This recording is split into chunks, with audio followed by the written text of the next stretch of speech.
Welcome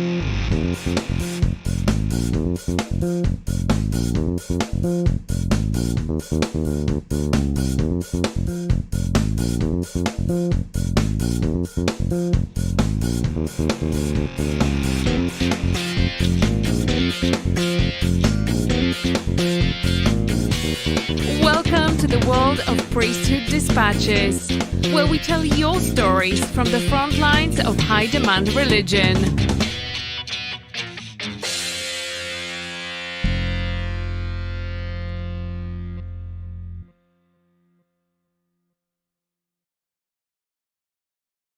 Hi everyone, and welcome back to the Priesthood Dispatches channel. I am PD. It is the 20th of February 2022. There's a lot of twos there. My kids are looking forward to the 22nd of February 2022 because that's all the twos. Fantastic. And here in the UK, we do it properly and put the day before the month. Just a little jibe there to all my TikTok friends who keep asking me why the day is before the month. Awesome. So second Saturday, something a little bit different this week. We've all had a lazy day here in the UK, storm battered. We've had Dudley, we've had Eunice, and today we had Frederick, 3 storms in a row. Not very often that happens, and everyone's obviously freaking out because everyone's fence has fallen over, and we just do what's very British and look up and talk about the weather. But this evening, we're going to talk about something else. And we are going to talk about your friend and mine. Let's bring him in now. It is Marco Fuentes from Mormon Neuro-Divergent. Hi, Marco. How you doing? Very well. Thank you for welcoming me to your platform. I appreciate it. Caught you on the hop there. Yeah. How was your day, Marco? You know, it's fantastic. I've been, as far as actually getting shit done that I put off for the whole week. Bit busy dad doing work and all that stuff. So I'm glad to have a second Saturday to get it done. So yeah, no, aren't we all? No, awesome. And something that I totally forgot I was really enjoying my intro. So it's only the first couple of times we've used it. So I hope everyone enjoys that. And it's your contributions that have allowed me to get a professional voice artist to actually voice the intro there.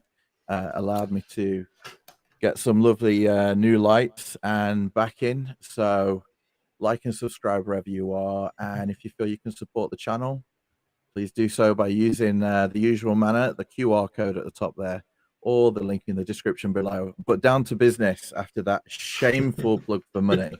Hey, I was actually thinking like, whoa, is that like some AI voice work there, or is that a real person's voice there? You know what? It was a real person's voice, and it cost me. It cost me more than I thought I'd do it myself, and then I thought, no, I'll get a professional to do it. So I got the pro to do it, and it came in, and I'd already paid for it and everything. You can't, I chose the voice. And then my wife's like, I could have done better than that.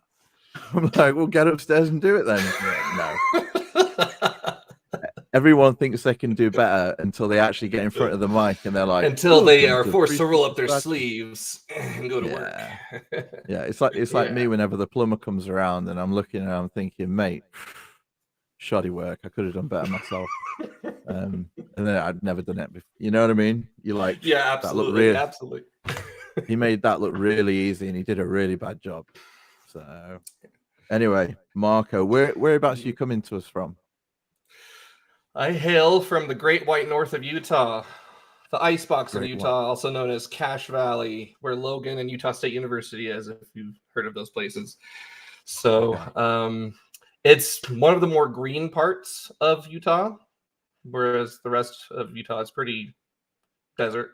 So, yeah. It's lovely up here. Well, North Utah, all I remember of northern Utah, been a few times, and we're usually south of the city when we stay with friends in kind of the Sandy Draper area. And then we always drive through northern Utah on our way to Canada. And one of my first experiences of like Mormonism outside of the UK was Utah, unfortunately. And we were driving to Canada up the I-15, And I just remember my dad said, count the spires. Now, in England, when you're on the motorway and you like count the spires, and it's just, yeah, you can spend all day and never see a spire. But over there, it was unreal. They were just everywhere. Yeah, that's something unique about us. Yeah, he kept us going for a long time. Cool. Right then. So your story, born in the Covenant, there in Utah, inside the bubble, and grew up. Now, I always say this thing to kind of encompass everyone's experience growing up in Utah as a Mormon. Grew up as a cookie cutter Mormon. Oh, Marco, we're being attacked left, right, and center by the bots tonight. Apologies. Loveface.xyz. Yeah, apologies, everyone. I am making every attempt to kick this person out of the chat. It's okay. It wouldn't be a popular thing if it weren't some bots showing up, right? So, mate, I thought I'd done well, and I thought I had solved the problem, but it's kicked me out of the chat. That's great. Fantastic. Yes, Doug, the bot. Doug, I'm gonna make you a honorary moderator. Alana is in the house. Oh, hello, Alana. Alana. Praise. Shout out guys, to my friends, other sheep and Doug. Yeah. Guys, if you are listening on the podcast, this will make no sense to you, but occasionally we get bots in the chat on YouTube, and they seem to find my feed a lot, and they start spamming us in the hope that someone will go and watch their illicit pornography. They obviously know that Mormons are sexually repressed and that porn addiction is real, but unfortunately, you'll have to find them on your own time. We are kicking Loveface out of the chat. Other Sheep, just a quick shout out to Other Sheep. Other Sheep has sent me some awesome artwork and work that is going to be published on the Priesthood Dispatches Facebook page. Other Sheep, I have it. It is going up. I just need to find the right slot for it, probably this week. And we can all enjoy that because Other Sheep has done some awesome work there. But back to Marco, because you were the special guest this evening. So, Northern Utah. So I did not grow up in Northern Utah. I grew up in Central Utah. You ever heard of the Manti Temple? Yeah, the old one. Yeah, I grew up in that little dinky town that has a temple in it. I thought you were going to say in the temple then. No, not in the temple. No. That would be interesting, but no. Yeah, I grew up in that small town. It's like the best way I can describe growing up in that town is it's like Mayberry but Mormonized. If you've seen the Andy Griffith show, with Don Knotts is pretty funny in that show. Sorry, random thought, but yeah, it was as idyllic as it could be. People were pretty friendly, but of course very what's the word? Homogenous as far as race and beliefs go. So, and more or less the same today. So, well, our TikTok of the week is coming all the way from the Manti Temple. Okay, guys, if we listening to RFM the last few weeks, we understand that the temple is secret, not sacred, or sacred because it's secret. I don't know which way around he got it. But this young lady has it the perfect way around. Let's take a look at. I'm excited. Even exmormon from TikTok, and this is one that I found this week that I found particularly amusing. Can you keep a secret? No. What if it was important? No. What if it was extremely important? No. What if our friendship depended on it? No. That destroyed me when that's my first time seeing that. That was amazing. Just like, it's so true, isn't it? Because if you asked me, again, for anyone on the podcast, head over to TikTok and check out even exmormon. But that was a young lady. She was dressed in her temple robes, and yeah, just telling everyone she couldn't keep a secret. And it's so true. We talk about going to the temple and having this massive secret, but yet in the halls of a Mormon church, can the Relief Society or even the Brethren are probably the worst for gossiping when it comes to what they heard in PEC. No one can keep a secret. Yeah, that's true. Mm-hmm. Okay, awesome. So you weren't the regular young man. We know from your YouTube show that you do now, Mormon Neuro-Divergence. Everyone head over and check it out. The link is in the description below. That you were slightly different. We wrote in the, I guess, the write-up for this episode that you've already said you grew up in a homogenous background, and that is not just race. That is belief system, that is attitudes, politics. So yeah, if you can tell us how it was different for you. My dad was probably the first Mexican to actually hold up residence for longer than a year in Manti. And from what I gather, I've chatted with him now in later years recently, and he's like, yeah, I definitely experienced some racism, but he was very forgiving of that, being in the church. You know, he has and still to this day has a very strong testimony in the church, and I can't fault him for that, because it really has helped him and much of my extended family in many ways down in Mexico. So there are a lot of good benefits. He did attend I believe it's Marito, I forget what it's called, but there's the high school that the church runs in Mexico City, and he is a graduate from that high school, as well as many of my aunts and uncles. So church did lots of good things back then. And so, yeah, he was baptized at the age of 8 as a convert, not just an 8-year-old within the church, mom and dad or members context. He was baptized at 8, and eventually, maybe I think it was about 5 years later, my grandparents, his parents, joined the church as well. So very strong in the church, very faithful. And he did everything that he could to serve a mission. And it wasn't easy because he supported his younger siblings. He was the oldest sibling of, I want to say there are 8. There were 8 anyway. Wow. One, my uncle died several years ago. And so there was a lot of pressure, and he always made sure I understood this whenever I complained about having to do work or do anything that would be difficult. And he would talk a lot about his growing up years. And, as annoying as that can be, it's like, yeah, I have to give it to you.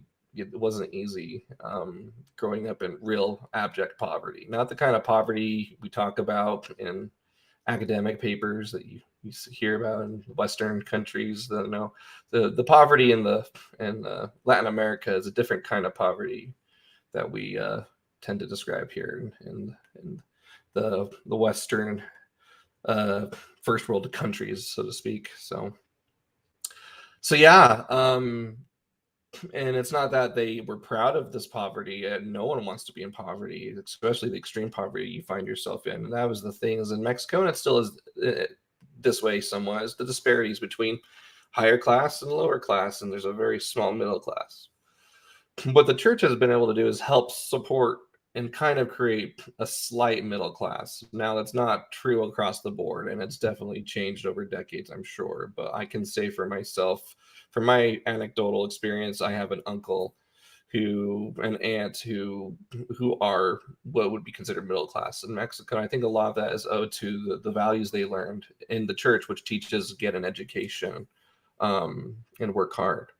And I'm not anti-Mormon. I am post-Mormon in belief, but I'm not someone who thinks that there's no good merits to be found within Mormonism in and of itself. Now, in other areas, yes, I can definitely find ways to critique the church.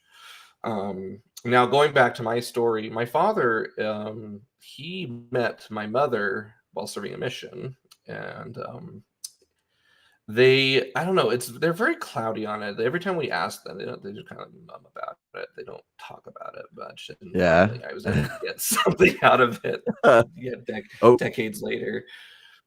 So have you done the math, like on the oldest child and your dad's mission dates?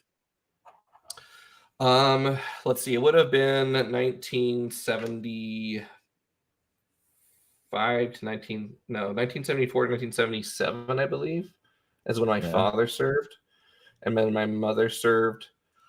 Probably like 76 to 77 or something like that. It might have been even earlier than that. No, it probably would have been maybe a year earlier than that, when they served. But anyways, my mother, I think, went home first. Very funny, Nemo. I'd slap Nemo the Mormon said, anyone conceived on the mission. He got home from his mission in April and had his first kid in Nemo July. is really the bot right now. Oh dear. Before we carry on, can I ask? So your dad was converted in Mexico, okay? Mm-hmm. Did he have a belief, or was he taught that he was a descendant of Lehi? Oh, absolutely. Lamanite was a huge thing that my parents taught us. To be proud of it, even, like, because hey, the Lamanites, we weren't annihilated, right? We were at least a little bit more righteous than the wicked Nephites, right? And so in some ways you kind of tried to frame it in a positive light, even though, and then kind of hide the obvious racist doctrines and scripture within the Book of Mormon. So yeah, definitely, to answer your question. Okay. And he taught that to yourself as a child. Mm-hmm. And so my question would be, you would consider yourself to be of Mexican descent, and correct me if I'm incorrect, but in the wider terms, people would consider themselves of the Latina, I guess, heritage. Mm-hmm. And I'm not sure what you're getting at. Sorry. You'll get in a minute. Oh, okay. You've got Native American, Native Americans, okay, mm-hmm. who Joseph Smith said, obviously, that they go. He sent people out on missions to the Lamanites, to the Native Americans, etc. Okay, right. But when I think of a Native American and someone who is Latina, they seem like two very different racial backgrounds to me. I don't know, like, to a white man, to a white man, they might all say, well, they're not white, so they're all the same, if you know what I mean. But to me, in this kind of world that we live in now, racially, I would say those are two very different skin types, facial features, all different things, you know. Well, you have to. Yeah, you're right, so to some extent this occurs in the United States, but not to the same extent as it does in Mexico. I can only speak for early Mexico and maybe Guatemala. And that there's a people called the mestizo, which means mixed. And so you have the Spanish conquistadores, who generally are mostly of Roman and Germanic heritage, right? And so they come over and kick shit up and start shit and and conquer, and there you go. So you've got a Latino people who, obviously inspired by the American Revolution, decided, fuck you, Spain, we want to control our own destiny. And to a greater extent, it was the white the more white people who were in charge of that, and they kind and they're like modern politicians. They had great stuff to say to the mestizo and even the native populations in Mexico, but as far as executing stuff, it was very racially stratified. So now to the Native Americans, you see a much more segregated association versus these traditionally English and maybe German, Irish, Scottish settlers who push west and push west and push west. And you have Andrew Jackson with the Trail of Tears, which that really pisses me off if you want me to get into that, but I'm not going to. So they're not as mixed as much as the mestizos of Mexico and Guatemala. However, you will still find native populations that are very still almost close to their original bloodlines within Mexico and Guatemala. And there actually are Mayan tribes in Guatemala and parts of Mexico that exist to this day. No, that explains it. That's awesome. Thank you. Because I'm always really weary of discussing race and different things. We don't want to. I'm not do a Brad Wilcox, but I understand. I just thought And anyway, you did mention, the push west, and this is something that I've always wanted to discuss. So maybe we'll take 2 minutes to knock on that door.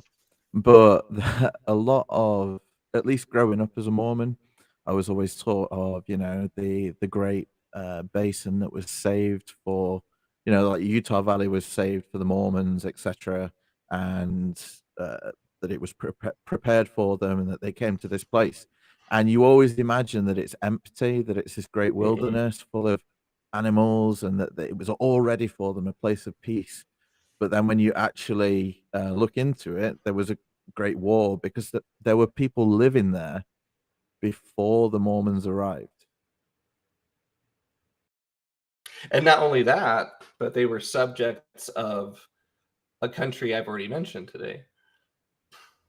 Mexico. Yeah. Yes, it was Mexico.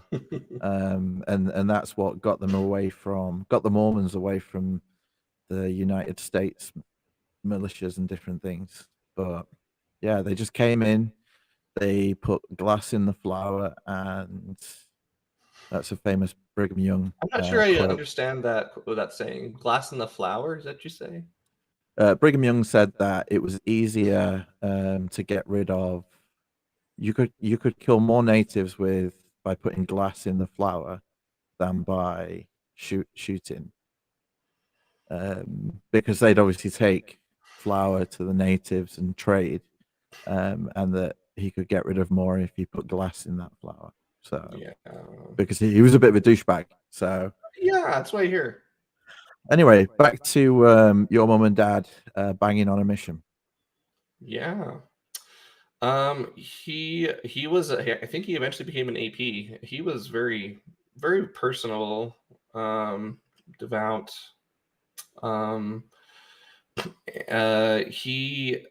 It's interesting. I remember listening to this podcast on Mormon Stories, and Eduardo was talking about his parents and talking about how they were really encouraged to what was the situation? I'm trying to remember how it went. If anyone in the comments knows, that'd be great. But to my dad's experience, he there was a lot of pressure to marry, just like with any other missionary, but to marry within the church, and also I'm trying to think of what it was. It was like, oh, that's what it was. So sisters were almost like paired up. That's what it was. We're almost like paired up with elders within the mission, like in a way, if that makes sense. So it's kind of like the mission president would have an exit interview and be like, hey, how do you feel about sister so-and-so or sister so-and-so? I want you to make a promise that you will date those three and decide which of them you will marry, or something like that. However, since my dad was AP, it was like, hey, sister Fuentes, she's from Utah. Like, there's some benefits there because she's an American. So let's get her, like, obviously there's some benefits that come with marrying an American if you are in an impoverished country like Mexico. And so I'm not saying that this is the case, like this is how the church operated then, but like it just seemed to me as I connect dots that because my dad was kind of more in the upper range of the elders as far as Mexican elders got to in their mission, it's like, oh, he has an opportunity here, right? And it's funny. I get the feeling that my mom actually was the one who pursued my father, not the other way around, which you might see traditionally in some societies. And she would be writing him a lot. And long story short, they got married in Utah. He overstayed his visa, got in trouble because they thought just getting married would fix it, and it didn't. That's a funny story. They required the intervention of Senator Orrin Hatch to keep my dad from getting deported. Yeah. So that was fun. It's a fun story. And I'm grateful they did deport him, because my mom would have been left as basically a single mother in Utah while he figured out how to get back.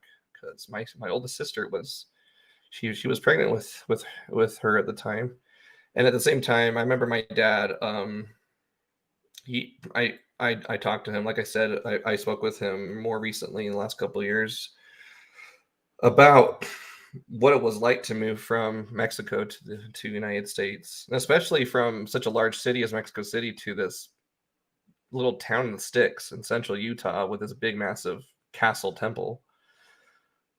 And it was difficult for him. He told me he even considered moving back to Mexico and just leaving it all behind. He was depressed. In hindsight, I told him, my God, you were depressed, you were anxious and all that. And he's like, yeah, I know. And my abuelito, his dad, my grandfather, spoke to him, and he was like, he said, son, I know you're going through a hard time, but you have a duty to raise that child. And so he stayed, and the rest is history. 6 kids. So yeah. Awesome. I'm one of 6 as well, and that's the best number. Are you the 4th child or the 1st? No, I'm the best one. That's the 5th. The 5th child. Yeah, 4th because is the best. Me. No, because 6 is the worst, because they're the spoiled baby. So the 5th one right before is the best one. You're right. You're right, actually. Yeah. It's my show. I'm right.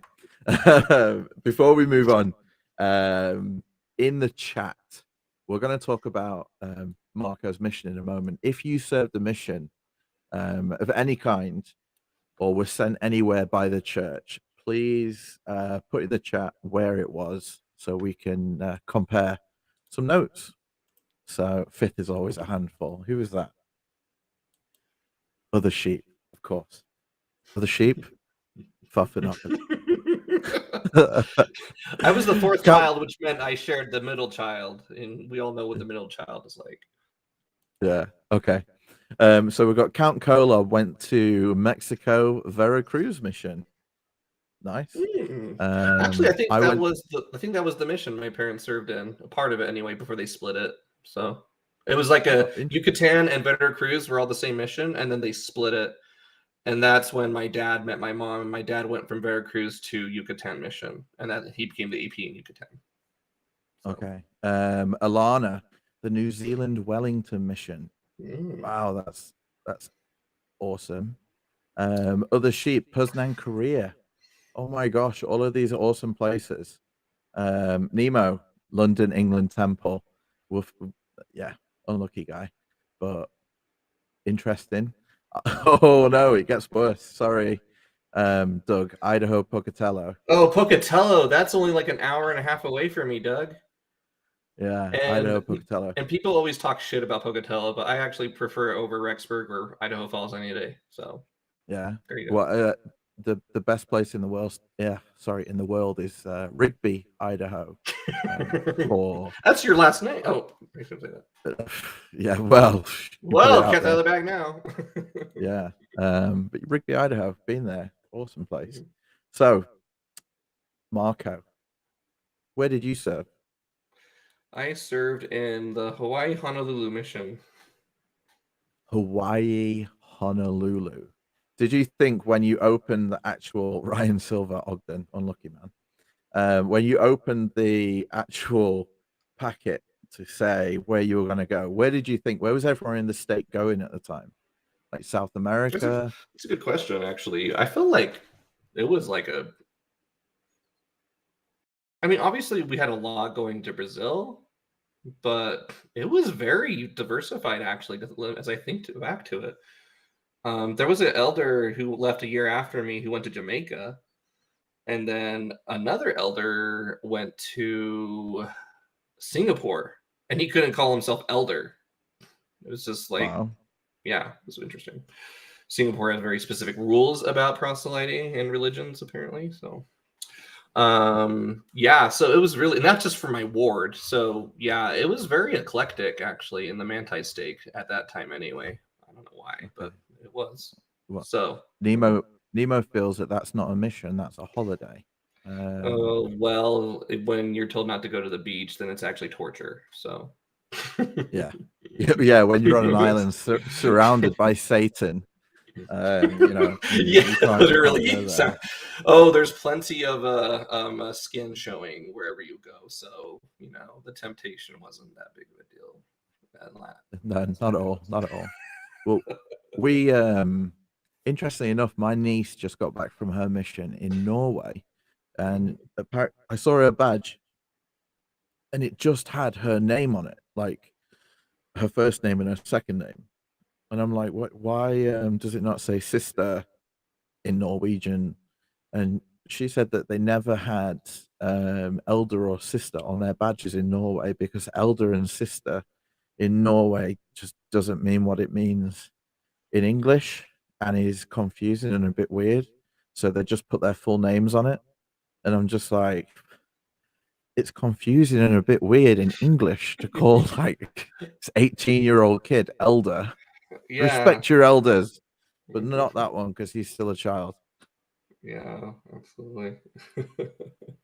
Awesome. So Yeah. we've got a picture of Mexico right here. Let's take a look. Ooh. Well, no, not Mexico. Of you in Oh. Hawaii.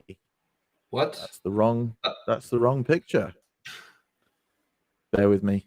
Technical. There we go. There we go. Beach cruiser, baby. Yeah. That's an awesome bike. It is. Was that your bike? I wish. No. Okay, so here's the story. My elder companion there, to the right, his bike busted down, and so we were just walking everywhere, taking the bus. And this Tongan guy who was a member of the church, he was less active, so we were visiting with him a bit.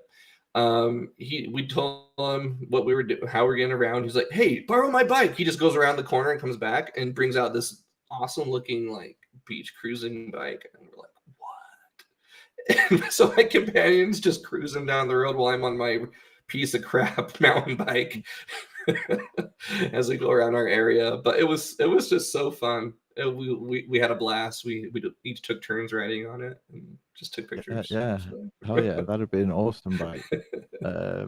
Not too good for getting up the hills, but for just chilling and yeah, we had a hitting really beaches. flat area, so that was good. Yeah. So I understand you spoke about a Tongan elder, and I understand that there was actually an incident where things got a little bit heated. It wasn't Tongan. I'll just say he was Polynesian, just to protect stuff. So, yes, that was when I was on a side of the island that's where they kind of sort of, I don't want to say segregate, but have land set aside for the native Polynesian Hawaiians. Anyways, as I was in that apartment, there was one elder who was notorious in the mission for being kind of cocky and almost rude, but I don't know, it was weird. And then I had the opportunity to actually live in the same pad with him, same flat, and he was just really, I don't know, getting on everyone's nerves. He was like eating people's food and all this other stuff. It was getting really obnoxious. We told the zone leader about it, the zone leaders specifically about it. They come over, and apparently one of the zone leaders, who was Polynesian, also had beef with him from previous areas during the mission, and suddenly he got in his face.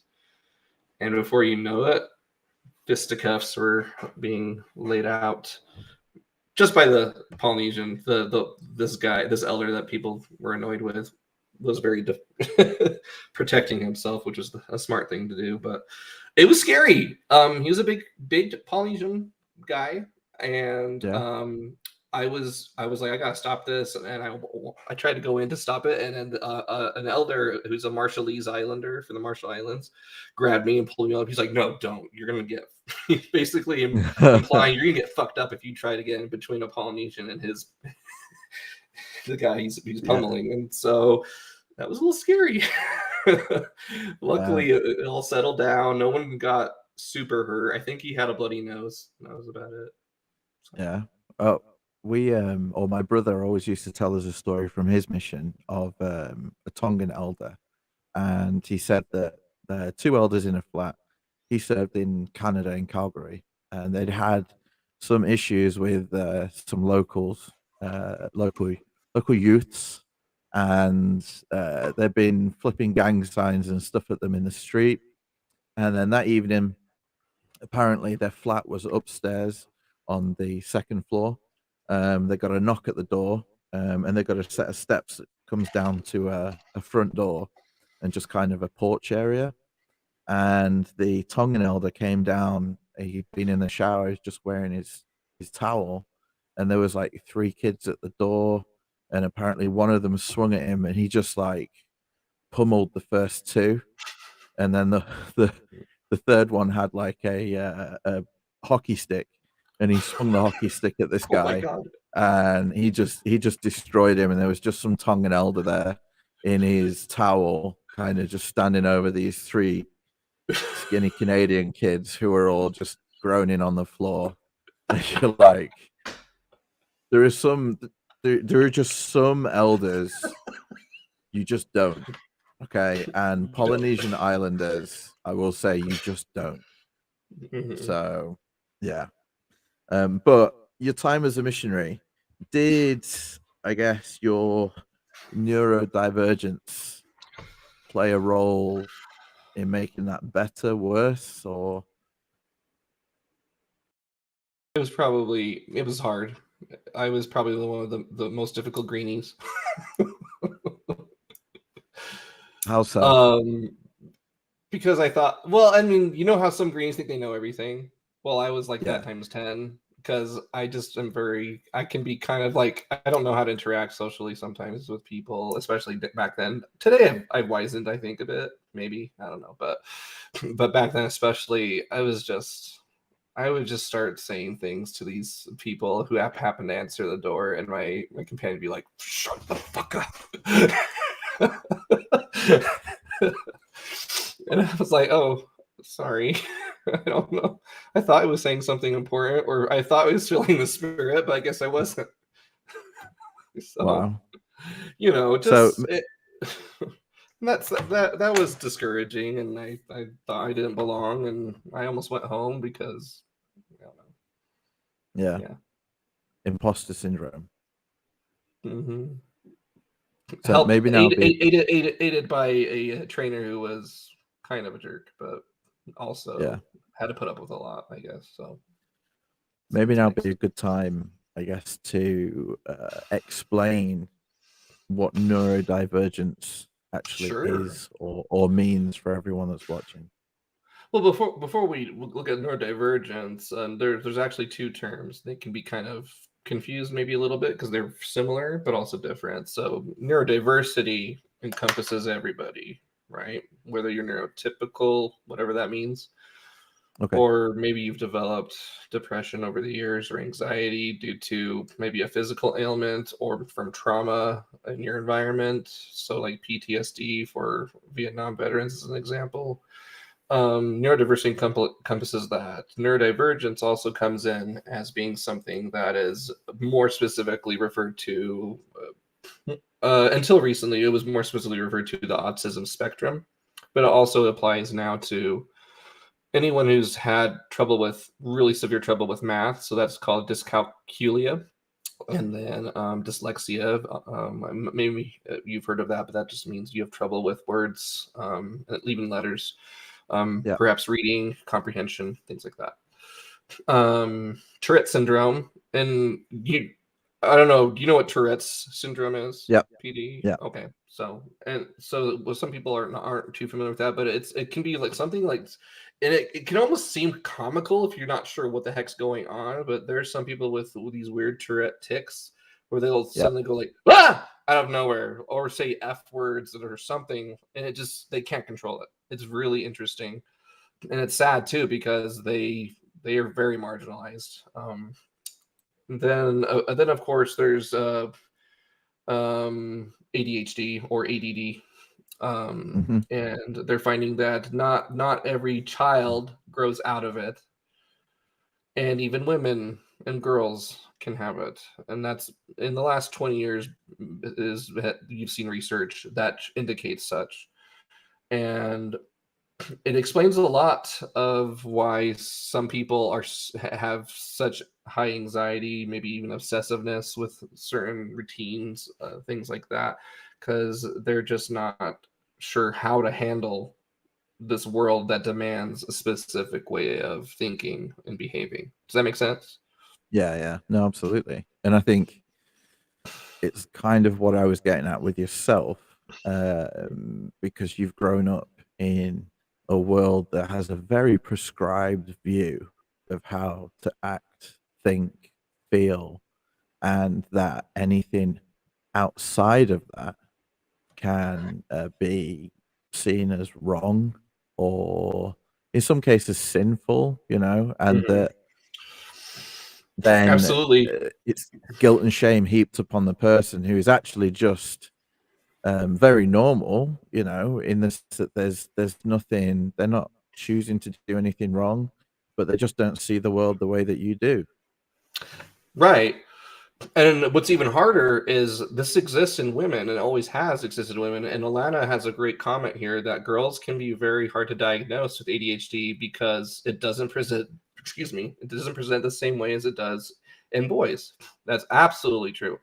Positively true. I know a handful of girls now, since kind of starting this whole process of Mormon neurodivergence, who, if honestly, if I had just met them on the street, I wouldn't have guessed that they had ADHD. Now, if I had gone to know them for more than a few weeks, not intimately, but maybe on a coworker basis or something, I might be able to pick up on it. But even then, it's not like I'm actively looking for it. It's easy to miss, basically. So yeah, and Alana, I don't know if you have experience with that. You can write in the comments if you like. But a lot of the things that are different are that women tend to be forced to learn how to socialize in a certain particular way, and so they're able to mask it or hide their symptoms more efficiently. But that comes at a cost. What kind of cost do you think that could come at, PD? See, I'm asking you questions. Oh, well, I think it's just trying to force someone to live a double life, and I don't know. I'm thinking of also. Is there something that you do just out of habit? Maybe like you scratch your ear when something happens. I don't know. Just give me an example of something you just do out of habit. I'm trying to think of good things I do out of habit that I can share on this on the channel. Yeah.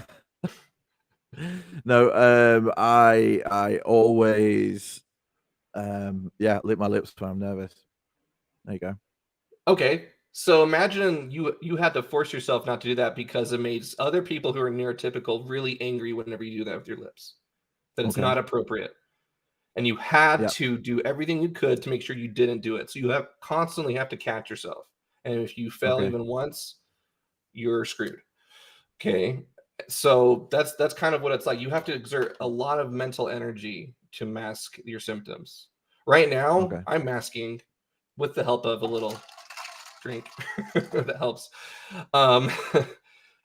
But if you were to catch me just chilling at home, it's a little different how I am. So, Okay. does that make sense? We have to Yeah, learn no, to absolutely. adapt to a world, and it's exhausting. And sometimes we're told that we're lazy or that we're not hardworking, and a part of it's because we're exhausted because we're trying to be normal. So that makes sense. Yeah. No, and I think not wanting to, one of my big things in leaving the church was finding that it's almost when you try and step out of your shoes, they talk about walking a mile in someone else's moccasins. But when it comes to, it can be hard to see things from someone else's point of view. But if you can, as you just did with me, if you can put it into the context of my life, you know, like with LGBTQ, I thought, well, how would I feel if someone told me I couldn't love my wife because we had the same color hair, or that some trait that was that we couldn't control was the same, and for that reason, I had to cancel all of my feelings for that person, or I couldn't get into the special club because I had those feelings. And I think, as you say, it's kind of the same. If you can just for a minute, and we'll never be able to know someone else's lived experience, but if just for a minute you can try and understand the, as you say, the kind of how tiring it is to constantly be trying to live in a different way just to please everyone else, you know, just to make everyone else comfortable because it upsets them when you do your tick, you know, or when you I think one that I can remember from youth is we had a young man who always had to, whenever he was asked a question, he always had to repeat the question back, but he had to repeat it in such a long kind of form. So if he was asked, why did Jesus die? And we'd had a whole lesson on the atonement, he'd start speaking his whole thought process. And he'd be like, why did Jesus die? Well, and he'd speak out loud as he was thinking about it, and you'd hear the answer. And then after a couple of minutes, he would then look up and give the answer that he felt. And everyone used to get so annoyed with him because it took so long for him to answer a question. And it got to the point where people stopped asking him questions because people were just so annoyed. Whereas what's actually happening there is that's just his natural way, and he never got a question wrong. So, you know, it's not. It's not the If content anything, that he's messing up on. yeah, It's how he yeah, approaches it and behaves. he was. If he wasn't speaking it out loud, he'd just be seen as someone who was maybe thinking thoughtfully about the question, you know, taking his time to answer so that he gave the correct answer. But And just because the what he's doing, it way he sounds did like it, it's a way for him to, I think, a way for him to cope, because it's probably, I'm telling you, he's probably nervous just to be in that classroom, because, and then yeah, to be asked that question, it's his way of coping with wanting to feel like he should answer the question and to please the teacher. The only way he knows how to cope with that stress is sounding it out. And this actually is true for some people with ADHD and for myself too. I do better when I sound out my thought process rather than just, because if I just think it in my head, I have like 1,000 thoughts going in my head every day, yeah, like so quickly. But to sound out your thought process, it helps you to really filter out the buzz that's going on in the head. Does that make sense? yeah, no, absolutely. But I guarantee that he knew everyone was getting pissed off around him as well. Oh yeah, That we're aware of it. he could hear everyone huffing. He could hear, you know, people being like, "Oh, why did you ask him?" You know, and you know, even the teacher would get pissed off, and you could see it in their face, and they were thinking, "Why have I asked this person?" But you know, you know what? He's probably a multimillionaire somewhere now because he's thought out his process for an Excel spreadsheet that does your accounts or something, and he's coining it, you know, because the kid was smart as a whip. So Yep. screw those others that were upset with him. And you know what? Screw me, because I was with him at times. You know, because here's the thing: is I think a lot of us who are neurodivergent give neurotypicals a lot of grace because we know you don't get it. We know it's hard to empathize with a brain process that you don't experience. Yeah, it is what it is. But at the same time, it doesn't mean that we have to continue the status quo of marginalizing people just because of how they process things. And especially for people who have ADHD like me, forgetfulness is a huge thing, especially in work. Because part of what makes us really work and drive is what we're interested in. It's what is stimulating. And if you're at a job you don't like, we're gonna suck at it, and we're either gonna get fired or we're gonna quit. And that's been my experience, and I've talked with other people, and that's been their experience. And it sucks because I'd rather keep my job, even though it's annoying and I don't like it. So I don't know. Well, I've been in preparation. My wife probably hates me preparing for these interviews because this week I prepared by going on TikTok and logging into Neurodivergent TikTok, and there are a lot of people on there who they react especially well to different types of music, and they hear music differently to the way that I'm hearing the music, you know, and they're giving visual cues of like things that they're hearing or that they're picking out from the background of the music, and that they just hear the world totally different and see different things. And there was one fella, he could taste names, which was that's totally random but totally awesome at the same time. You know, he'd have people, they put their names up, and he'd got thousands, well, millions of views and different things, and he was obviously coining it on TikTok. So whether that's a real thing or not, I don't know, but it could be a real thing. If it's genuine, it's fantastic. Yeah, you know, going back to your thing about music and how it's heard differently, perhaps I think that is definitely true for me. And I wasn't gonna do this, but I'll put in a plug for my favorite band is Weezer, especially their first album, the Blue Album. The type of distortion and fuzz that they use, I got hooked on that and obsessed with that, and I still, to this day, it's like soothing for me. And even their subsequent albums, they still keep a similar sound, and I think that's part of why they're my favorite band, is just the sound and then also the melodies. The melody combined with the type of fuzz and distortion I get from it, it's almost like soothing, which is part of why I think I'm autistic. I don't know, but I probably am, but it doesn't matter. What matters is that, you know, we recognize that there are these differences, and yeah, music is one big sign of that. So thank you for bringing that up. Yeah, well, I had a previous guest, Clay Wayman, and he grew up FLDS, but he has come to a place in his life where music, I don't understand everything about it and where he is, because this isn't what the episode was about when we spoke, but he was speaking about how he believes that, you know, music is, or deity takes the form of music, and that he, you know, feels it through an audio kind of input in his life. And, you know, maybe that's a similar thing. He's found a kind of music that gives him those feelings of the spirit and the Holy Ghost.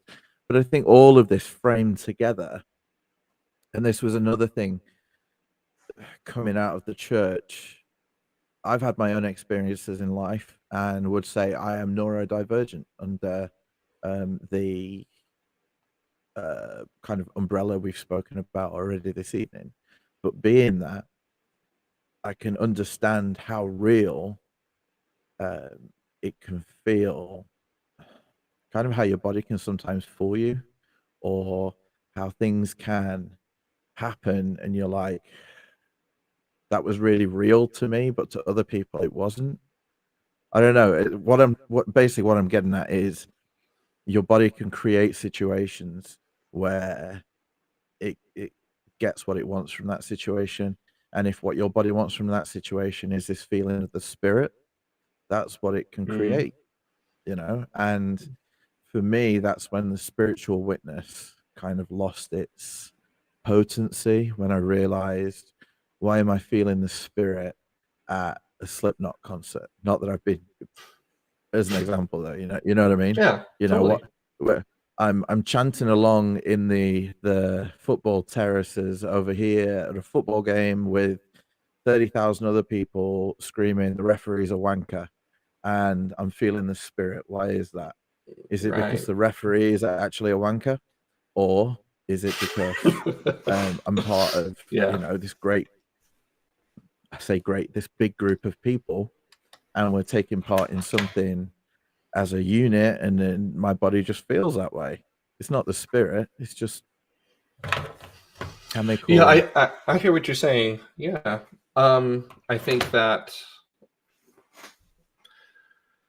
I think for me, in my experience, I never really felt the spirit necessarily at like a fireside, no matter how much emotion someone would put into it. Like I could feel the empathy, but it wasn't like what you're describing, a totally different experience, right? A deeper experience. I can have the empathy, even cognitive empathy, maybe even real empathy for whatever they're talking about. But at the same time, like the subject matter, what matters to me, and I always had doubts whether when I was growing up, but just kind of stuffed away, like maybe many of us did. But for me, when I felt like when I actually felt the spirit was always when I was listening to the hymns. And there's certain hymns that I enjoyed a lot. Not and Our Lovely Deseret, maybe not so much. You know, shout out to Nemo. I think he thinks that's crazy song, but you know, more of those songs that are supposed to be comforting, Near My God to Thee, Be Still My Soul, Lead Kindly Light. You know, those types of, it's the tunes more than just the words that were moving for me, right? So I know what you mean by that. Yeah. And I just think because people say, you know, you can't take the spirit out of it, but then what makes, just how I can't understand how you feel the spirit to say, or how you feel during those hymns, you can't understand how I feel during, you know, how wherever I feel elated, etc. And when I brought up at church, what makes your spiritual witness better than the spiritual witness of the Jehovah's Witness down the road, or of the Muslim, the Buddhist, the Hindu? What's, you know, what makes yours better? What makes you think that you're on this pedestal? And I remember you get all the beat. Go on. I remember growing up watching movies that would have like these Catholic scenes with like Catholic rites or something happening, and I'd be like, "That's so cool," and I felt like the spirit. And then I remember going, "Oh, it's very delicious, other sheep. It very much is." Anyways, no, but I would see these things and I'd be like, "That is so cool." Like the pomp and circumstance, sometimes it really sells me, especially when I was a kid, you know. And I don't know if they have similar things like that in the Church of England, like similar rites, like Catholicism. I don't know. Can you speak to that at all? I'm sure they do. No, I'm sure they do. The Church of England is in its roots were in Catholicism, so I doubt that they've gone too far. Right, that makes sense. So, but yeah, it's like, and then when I was on my mission, learning a little bit about like kind of not necessarily the Buddhist beliefs, but just kind of whenever we would talk to someone at the door who was kind enough to open the door, they were a Buddhist. Because of Hawaii, you know, spoiler alert, if you've never been to Hawaii, whites are the minority. So there's a lot of Buddhists in Hawaii, a lot of Japanese ancestry going that way. And with Buddhism, they are just taught to really be kind, to be patient, long-suffering, and also venerate their ancestors, which that was a push the church tried to make us go for, was genealogy and that stuff. Yeah. Didn't work. But yeah, these different religions, and that's like, I'm getting lots of stuff out of it. And granted, the church teaches, oh yeah, there's great stuff in all these religions. Yeah, but we have the truth. We have the market cornered on truth. And I'm like, no, you don't. Because there's some stuff that I learned, even on my mission, I was like, it doesn't make sense. Whatever. I'm in Hawaii. I'm not going to complain. Yeah. Continue. Yeah. I can keep going for 18 more months with that view. But I think that something that Brad Wilcox said, there's been so much the last few weeks about Brad Wilcox. Poor guy. No, not poor guy. He was a douchebag. But I was just saying to Marco, this week has been weird because last week was so intense with Bradgate and Keith, and just it all blew up.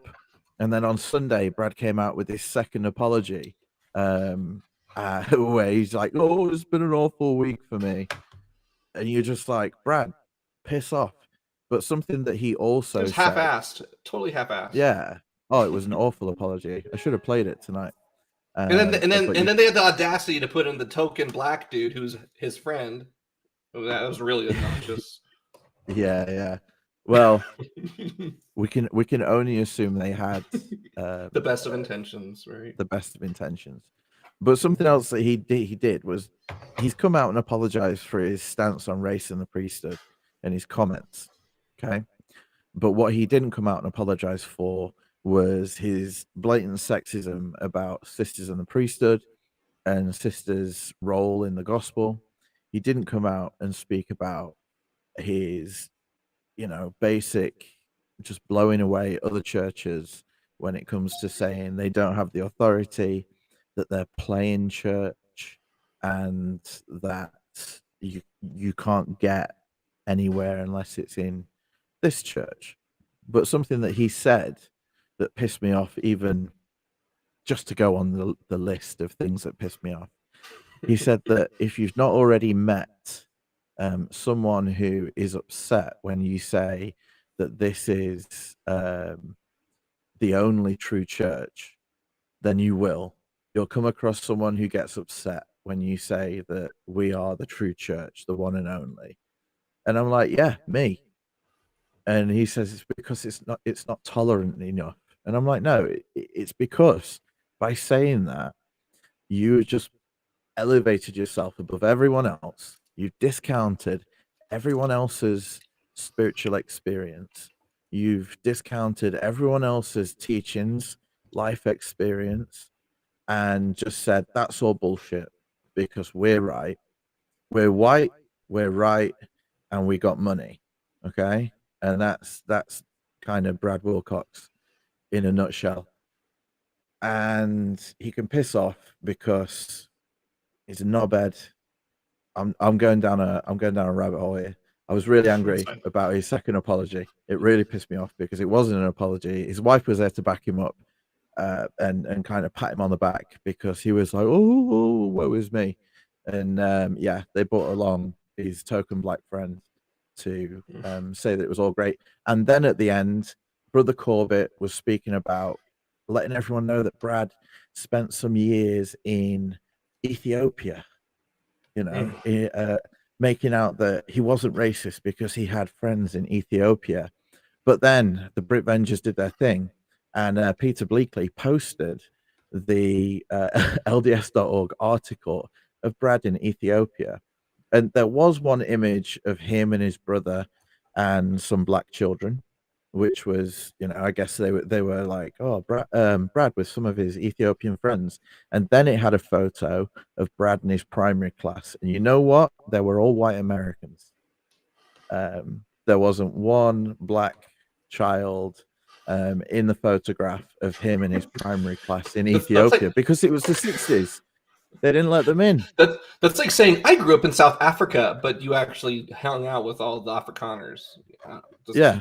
You know what I mean? So he was his brother Corbett trying to like clean him with his past by saying he's so tolerant because he he's there, but he's not tolerant. Other sheep, you can find the link, or anyone else, you can find the link to that LDS.org article. Yep, I didn't know about that. I want to look at that too. Yeah, if you go to the video on my channel, which has the full Brad and Brother Corbett kind of loving, in the description of that video, I've posted the LDS.org link so people can look and see. But yeah, it was they tried to put it to bed, and I think all they did was raise more questions. But yeah, we could go on all evening. We've come a long way around. But what I want to do now is kind of start bringing things to a head. But I want to ask you, Marco, if you could advise the church on one way to help people with neurodivergence, or to help, what advice would you give the church to help some of the young Mormons who are suffering right now? I think a big disservice is they have taken many people who are, say, autistic or have ADHD, and with ADHD comes a lot of comorbidity problems like anxiety and depression.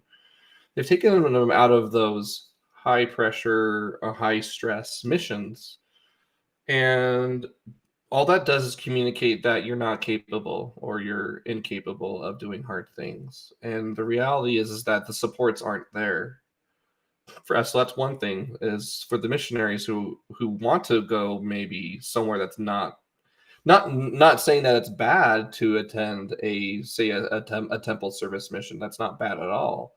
Or to do a service mission in your local ward. That's fine. Nothing wrong with that. But some kind of do aspire to be, I want to go to Brazil, or it'd be fun to go to England, or to go to Florida, or wherever, somewhere that's not where they're living per se. And they use that because they don't want to deal with the difficulties, the extra support that may come with that. So there's the missionary aspect there. And then along with that, and I think they're starting to be a little bit better with this, but for those missionaries who maybe they weren't aware they had ADHD, that happens a lot, or autism or anything in that way, neurodivergence, when they come home from a mission, the supports are also not there to help them transition. And it's difficult enough for a neurotypical to transition. My transition from my mission was shit. Sucked so bad. Number one, I was leaving Hawaii. Yeah. In fact, I remember flying over Salt Lake when the pilot told us we were flying. I looked out the window, looking down, so I'm like, oh my God, there's so many damn Mormons. And I thought to myself, what did I just say? What did I just say? But I believed it. It was like, I was surprised myself that I said it, but it's how I really felt. And I loved living in Hawaii because there was so much diversity there, because not everyone was Mormon. There was and not everyone was white on top of that. It was amazing. It's funny. The white elders would be like, Mark, I think a lot of the locals think you're from Hawaii until you open your mouth. I'm like, yeah, probably. So, but I wouldn't mind being from Hawaii. I'd go back there in a heartbeat, but except money, So I'm sorry, I got off on a tangent. Where? How can the church help? Yes. It's young the people. Church, I think, for young people, they need to really help. I don't know. Number one, science needs to be accepted, and not just the basic science that benefits their bottom dollar, like the engineering degrees at BYU and all that stuff. We need science and the humanities and the social sciences to be taken seriously. And they put too much of a religious bent into psychology at the church universities, from what I've understood. There's still academic rigor, don't get me wrong. I know there's still professors who are very scientifically minded, but the church as an institution, I feel like there's a lot of pushback on LGBTQ issues as one huge thing, and there is more science backing up that it's not really a choice. It's not. Same thing with neurodivergence. It's not a choice for us to who we are. We are who we are, and it's it's difficult because who we are clashes a lot with the doctrines and dogma that have been taught in the church for well over a century. And not just by the Mormon church, but by Christian churches. I mean, Joseph Smith's beliefs didn't come out of a vacuum. He derived so much from Methodism and the occult and other things, traditions that way. So we have to recognize that. I think the church just needs to follow the science, recognize that what their doctrines are doing are harmful. So, Okay. No, and I totally agree with you. I think other sheep just let us know there. Look what it did to Natasha Helfer Parker, who was, I guess, following the science and trying to speak. Well, I don't even think she was speaking out in an awful way. She was just letting everyone know that, masturbation was a normal thing, that sexual health was the thing, that the church has avoided it for so long. And I think it's the same with a lot of, we can go to neurodivergence, we can go to LGBTQ, and when these professionals start, it's not speaking out, it is just educating those around them. But we've seen the church will politely ask that they don't do that.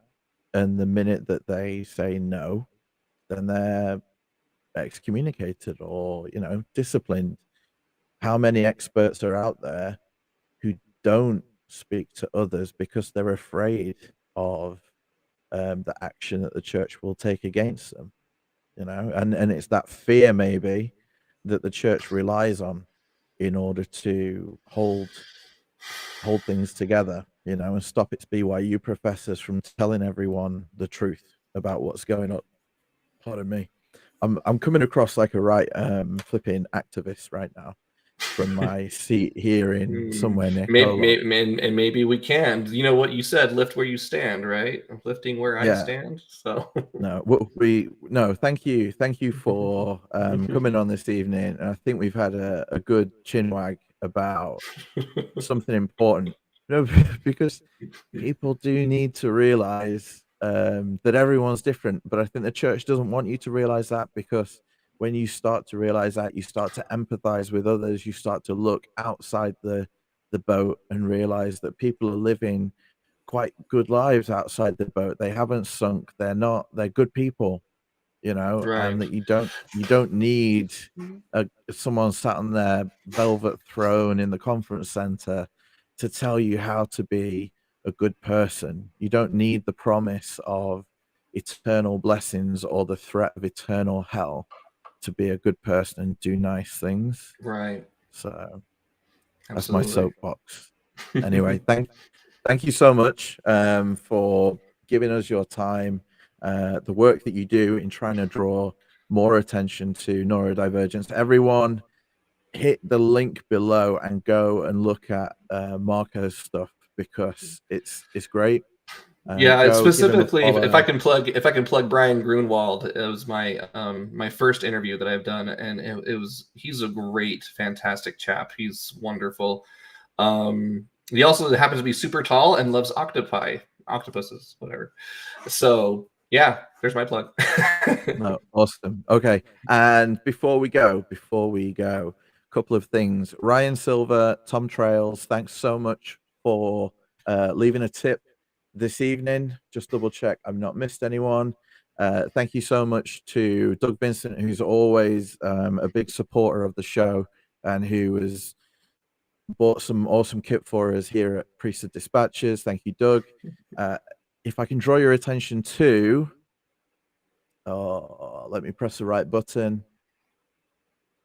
This week, we had the first episode of Multi-Level Missionary, the unboxing that came out. I promise these will get better. I did watch it. It's good. Yeah. So go give it a watch, and hopefully it's going to be a long undertaking. My wife looked at me after I released it and she said, "You know what you've done?" I was like, "What do you mean?" She's like, you just promised everyone one episode every week for 2 years. And I was like, yeah, I didn't think about that before I did that. But hey, we'll see where it goes. Multi-level missionary. But yeah, thank you, everyone. Yeah, like and subscribe. Hit the little, there's a button down underneath Marco where you can subscribe to Marco's channel. Let's grow, and one day, you never know, the church might take some notice. But for now, from me and Marco, have a great second Saturday evening. Sucks that tomorrow's Monday, but we will catch you next time. See ya. Okay. Aloha.